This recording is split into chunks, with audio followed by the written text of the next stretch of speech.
Sa mapagpalang araw po sa inyo lahat. Ngayon po ay August 5, 2024, Lunes ng ikalabing-walong linggo sa karaniwang panahon. At mula po dito sa simbahan ng Miraculous Medal, atid ko po ang ating unang pagbasa at pagninilay sa araw na ito.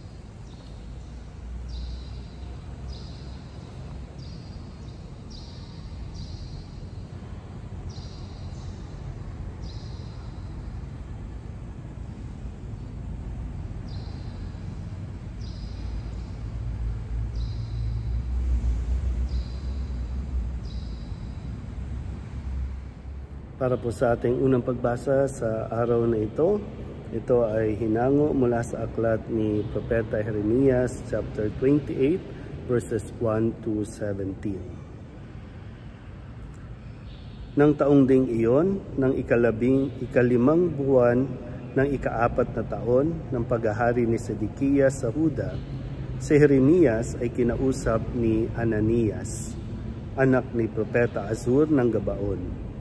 Sila nooy nasa patio ng templo. Sa harapan ng mga saserdote at ng mga tao, ang sabi ni Ananias, "Ito ang sabi ng Panginoon, ang Diyos ng Israel. Winakasan ko na ang kapangyarihan ng hari sa Babylonia. Sa loob ng 2 taon ay ibabalik ko sa templong ito ang lahat ng kagamitan na kinuha ni Haring Nabucodonosor at dinala sa Babylonia. Ibabalik ko rin dito si Jeconias, anak ni Haring Joaquim ng Huda, at ang lahat ng bihag na taga-Huda na dinala sa Babylonia. Aalisin ko na kayo sa ilalim ng kapangyarihan ng Babylonia." Sinabi naman ni Propeta Jeremias kay Propeta Ananias nang naririnig ng mga saserdote at lahat ng naroon sa patio ng templo, "Amen. Ganyan nga sana ang gawin ng Panginoon. Magkatotoo nawa ang ipinahayag mo. Mapabalik sana rito mula sa Babylonia ang lahat ng kagamitan ng templo at ang lahat ng dinala roong bihag. Ngunit pakinggan ninyo ang sasabihin ko sa inyong lahat.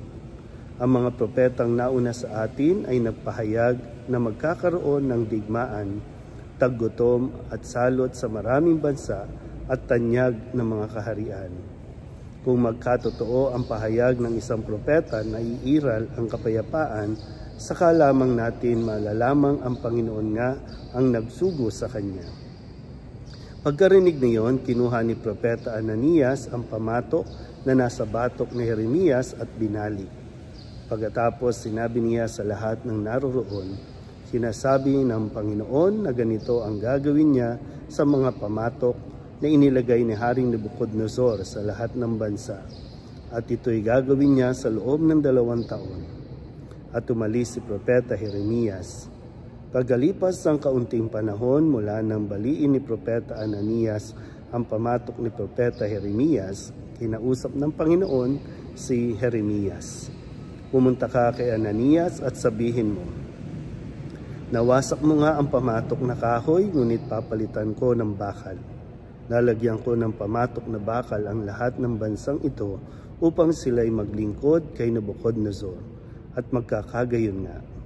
Siya'y paglilingkuran nila sapagkat ipinailalim ko sa kanya pati ang mga hayop sa parang." At sinabi pa ni Propeta Jeremias, "Ananias, hindi ka sinugo ng Panginoon at pinapaniwala mo sa isang kabulaanan ang mga taong ito. Kaya't ang sabi ng Panginoon, ikaw ay mawawala sa daigdig na ito.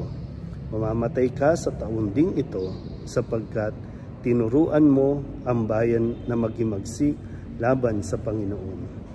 At nang 7 buwan nga ng taong iyon, si Propeta Ananias ay namatay. Ang salita ng Diyos.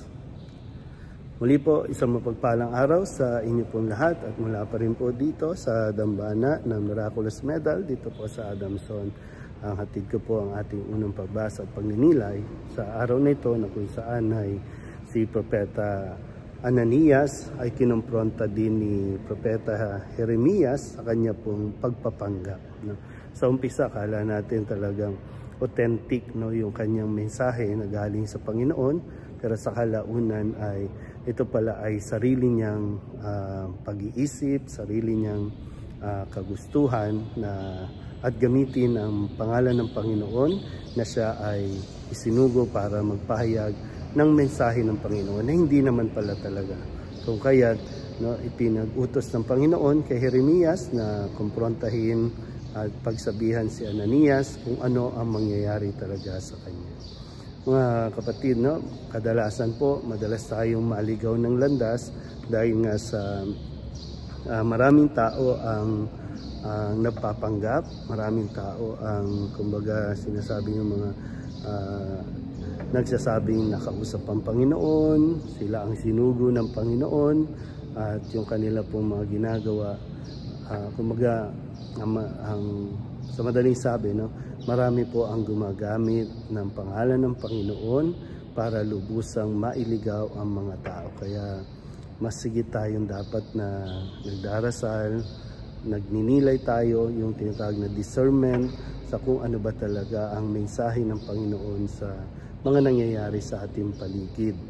So, importante rin na nasusuri din natin yung ating pong mga pinakikinggan, no? Yung kanila pong mga karakter at siyempre yung kanila pong pagkatao, no? Kung sila ba talaga ay nakikinig sa Diyos, sila ba talaga ay maka-Diyos, no? Pang sarili lang ba yung kanilang intensyon kaya nila ginagamit ang Panginoon, o sadyang nagpapagamit sila sa Panginoon para sa ikabubuti ng lahat. Kaya maging maingat po tayo, lalo na sa panahon ngayon na maraming nagsasabi na sila ay propeta, sila ay isinugo ng Panginoon. Muli po, isang mapagpalang araw sa inyo pong lahat.